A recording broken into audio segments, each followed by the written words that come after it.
Shalom, selamat pagi saudaraku. Saudaraku, sangat-sangat sedikit orang yang benar-benar memperlakukan Allah, Sang Pencipta langit dan bumi itu sebagai pribadi yang nyata, yang maha hadir dalam hidup mereka. Kenapa saya ngomong begini? Karena banyak orang yang tidak berani investasi waktunya untuk benar-benar mengalami Tuhan dalam hari hidup. Jadi di mata banyak orang Tuhan itu tidak ada. Ada bisa dikatakan ada, tapi juga tidak ada. Mereka percaya Tuhan itu ada, tapi ragu-ragu. Nah, maka tadi saya ngomong, mereka sebetulnya tidak percaya Tuhan itu ada, tapi ada. Dia merasa ada, tapi kok gini Tuhan? Nah, itu ragu-ragu. Jadi antara percaya ada Tuhan atau tidak ada. Di dalam pikiran, karena sudah mendengar banyak dari berbagai sumber, Allah itu ada. Makanya dia di kepalanya secara bawah sadar Allah itu ada. Ada kesengajaan antara apa yang dia pikirkan, yang dia rasakan, dan tentu yang dia lakukan. Maka pada pagi hari ini saudaraku, saya mengajak kita begini karena kita seringkali terjebak di hal ini. Karena yang kita pikirkan Allah itu ada, tapi hati kita tidak sanggup mempercayai sepenuhnya bahwa Allah itu ada.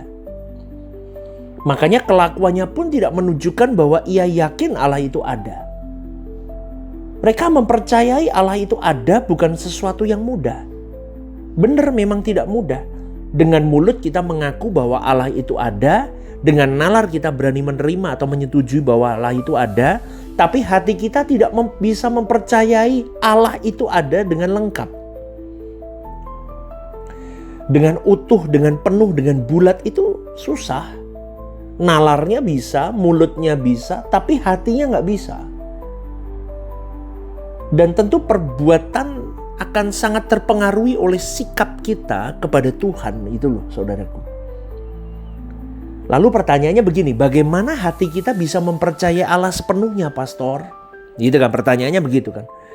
Saya jawab begini, saudaraku. Kepercayaan kepada Tuhan itu tidak bisa dipisahkan dari yang namanya kekudusan, kesucian hidup, dan kesediaan kita menjadikan Allah itu satu-satunya milik kita, kebahagiaan kita, tujuan kita, hukum hidup kita.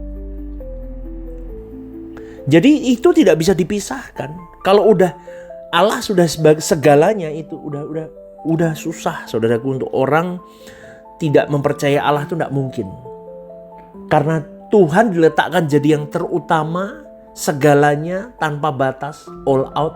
Pasti orang itu meletakkan Allah dan mempercayai Allah dalam hidupnya yang tertinggi dan teragung. Tapi kalau tidak bisa menjaga kesucian hidup dan meletakkan Allah di poin-poin yang tadi saya sampaikan, tidak mungkin saudaraku. Tidak mungkin orang bisa mempercayai Allah secara utuh dan bulat. Atau bahasa gampangnya begini deh. Tidak mungkin orang yang tidak berani berjuang di dalam kekudusan hidupnya bisa mempercayai Allah dengan kualitas tinggi. Seperti renungan kemarin saya katakan, mau 1.000 musuhmu, 10.000 musuhmu datang menjelekkan engkau, merusak nama baikmu, mencoba menjatuhkanmu. Tapi kalau kau dan saya tidak melawan mereka, kita lawannya dengan cara apa? Aku mau hidup di dalam kesucian hidup, sesuci-sucinya. Semampu kita jatuh bangun lagi, sesuci-sucinya. Itu artinya apa? Boleh dikatakan bahasa tubuh kita dalam kita berjuang dalam kekudusan, kita mau ngomong sama Bapa begini, aku tidak melawan dengan apapun karena aku tahu aku tidak bisa melawan mereka Bapa. Tapi aku lawan mereka dengan kesucianku. Karena ketika aku suci hidupku, aku berjuang hidup benar, hidup bersih di matamu. Berarti aku sedang membawa dirimu berperang bersama denganku, melawan mereka. Amin, saudaraku. Artinya, aku tidak punya apa-apa, aku tidak punya siapa-siapa, bahkan diriku sendiri pun tidak bisa melawan mereka. Tapi yang bisa aku lakukan hari ini adalah aku membawa dirimu sebagai tameng hidupku. Kau tinggal dalamku, aku tinggal di dalammu. Dan siap kalau Tuhan di pihak kita, siapa lawan kita? Itu loh maksud saya saudaraku. Semoga Anda memahami. Kalau belum paham, diputar ulang video ini, renungan ini. Ya, jadi kalau orang tidak hidup benar-benar bersih, maka hatinya tidak akan sanggup mempercayai Tuhan secara utuh dan bulat. Di mana sih pastor aku teruji, hatiku utuh dan bulat buat Tuhan, aku benar-benar mengasihi Dia? Ketika kau berada di dalam keadaan-keadaan terjepit dan dijepit dengan musuhmu. Musuh itu apa? Banyak hal. Orang yang mau menjatuhkanmu, keadaan hidupmu, apapun yang kau tidak bisa lawan, saudaraku. Disitulah tanda atau quality trust, kepercayaanmu mempercayai Allah itu seberapa teruji. Maka untuk menguji itu, untuk sampai di level-level yang Tuhan nikmati, itu kau dan saya harus menjaga kesucian hidup bulat. Kalau hidup kita tidak benar-benar bersih, karena kita kalau tidak bersih benar-benar mau meyakini Tuhan itu sulit, saudaraku. Mau mempercayai Dia itu sulit. Kita terbang gak bisa tinggi. Tapi kalau hidup kita berjuang hidup beres hadapan Tuhan, udah. Orang nyakitin Anda selesaiin, udah. Ampuni, selesai. Gak usah mikirin lagi, jalan, lari. Kita pertahankan kesucian, gak ngutukin orang itu, gak jelekin orang itu. Maka kesempatan-kesempatan berbuat dosa itu tidak kita gunakan lagi. Kita bisa mengendalikan diri kita, mengendalikan emosi kita. Dan kalau kita gagal, kita datang minta ampun sama Tuhan. Lalu mulai berjalan lagi dalam kekudusan Tuhan, di mana Roh Kudus akan memimpin kau dan saya. Gitu loh, saudaraku. Disitulah kemampuan kita terbang mempercayai Allah itu lebih tinggi. Jadi hari ini kalau masalahmu banyak, bersyukur, itu kau sedang dites untuk semakin terbang tinggi. Kalau hari ini banyak orang mau berjuang menungging balikkan dirimu, menghancurkan engkau.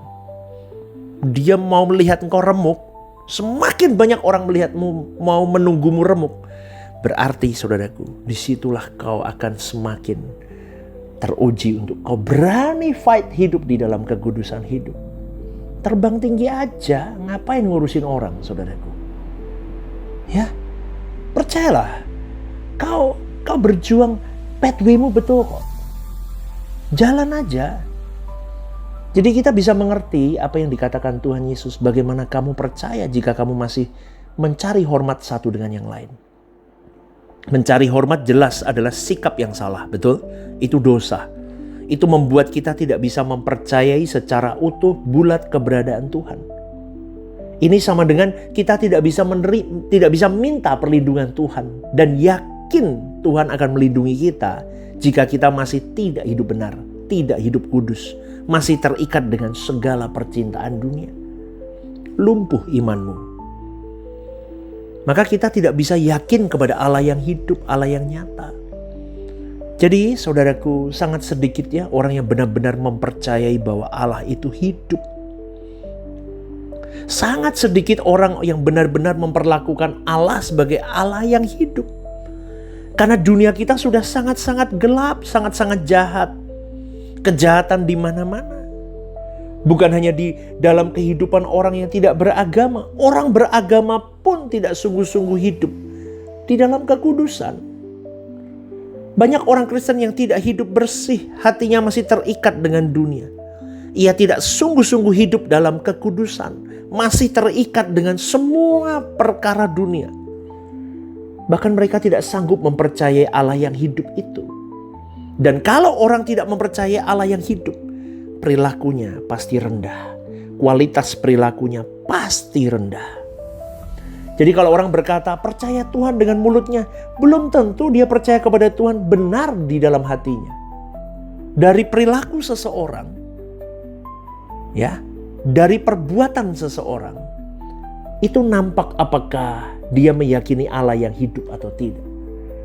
Makanya kalau para pencinta renungan The Message, otomatis Anda setiap hari dengar suara kebenaran. Oh, kau berkata, aku cinta suara kebenaran. Tapi dari perilaku kita, itu akan nampak kau benar-benar menghidupi suara kebenaran itu atau tidak. Bagaimana kita berucap, bagaimana hati pikiran kita, bagaimana tindak tanduk hidup kita. Itu kelihatan saudaraku, dan jangan bodohi dirimu sendiri dan diri saya sendiri. Kita harus jujur.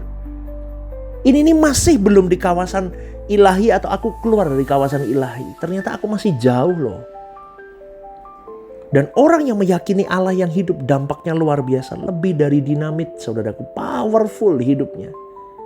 Karena orang yang mempercaya Allah itu ada. Dibangun dengan kesucian hidup. Tidak terikat dengan dunia. Hatinya akan sangat menjadi kuat sekali. Jadi ketika kita berusaha hidup suci. Keyakinannya terhadap Allah yang hidup bertumbuh bertambah terus semakin besar. Dan semakin kita berusaha hidup suci, semakin kita yakin bahwa Allah itu semakin hidup dalam hidup kita.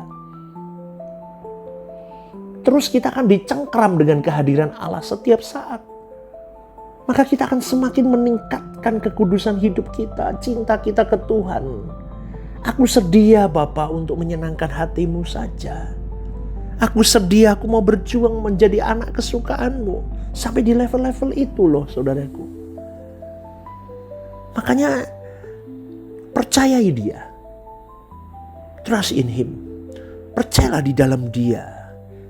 Ada sesuatu yang membuatmu dan membuatku bisa bergantung penuh. Bahkan sampai di kekekalan pun. Siapa yang kita jumpai selain Tuhan? Tidak ada yang lain. Maka pada pagi hari ini sekali lagi saudaraku. Orang yang meyakini Allah itu hidup. Ya, dia intim dengan Allah yang hidup itu. Maka orang ini akan berusaha hidup kudus.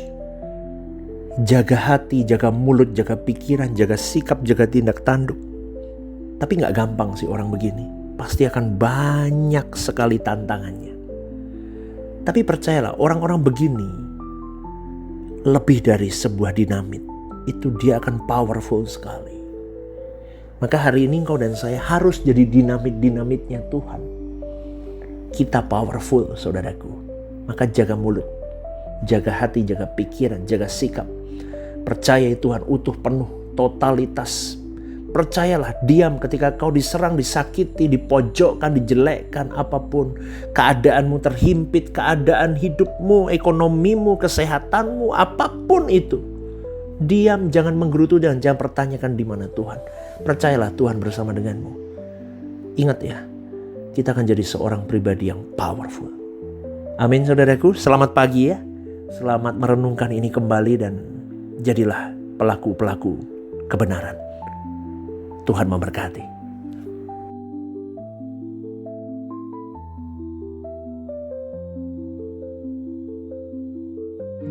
Ibadah Suara Kebenaran setiap hari Rabu jam 6:30 malam di Gereja Sentral AND Mall lantai UG. Ibadah Raya setiap hari Minggu jam 10 pagi di Gedung Gereja Sentralan Mall lantai UG, disertai ibadah anak dan teens. Home Usia Indah setiap Jumat Minggu kedua jam 5:30 sore di Gedung Gereja. Ajak rekan dan saudara Anda untuk bergabung bersama kami.